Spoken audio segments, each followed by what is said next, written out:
After my grandmother's passing, I inherited a box of letters that uncovered a love affair she had during the war.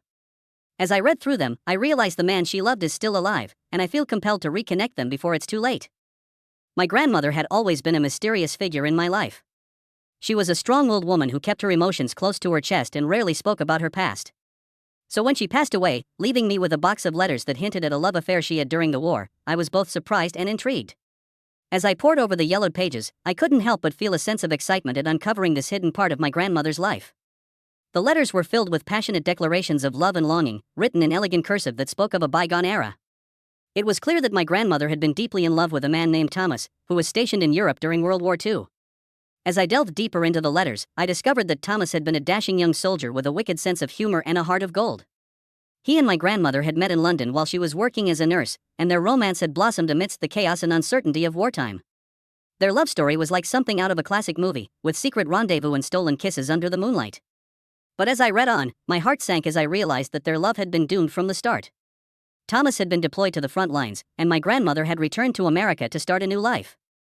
They had promised to wait for each other, but as the war dragged on, their letters grew more infrequent and filled with despair. I knew that my grandmother had never spoken of Thomas to anyone, not even my grandfather. It seemed that she had buried this part of her past deep within her heart, carrying the memory of her lost love with her until the end. But as I read through the last letter in the box, my jaw dropped in shock.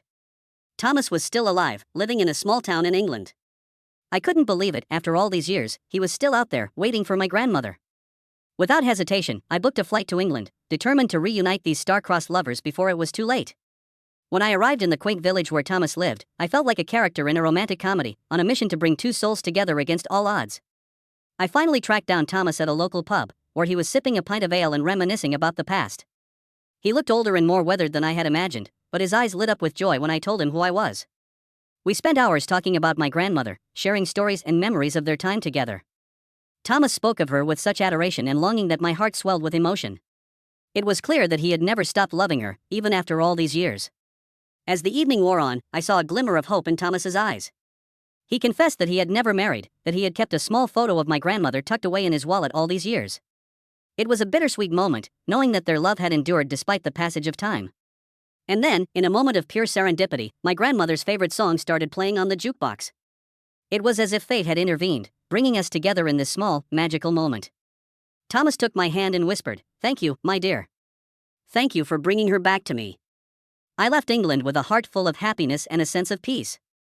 I knew that I had done the right thing in reuniting Thomas and my grandmother, in giving them a chance to say goodbye and savor the love that had never died. As I sat on the plane back home, I felt a sense of fulfillment wash over me. I had unlocked a hidden chapter in my grandmother's life, a love story that had endured the test of time. And in doing so, I had brought closure to a romance that had been waiting to be told.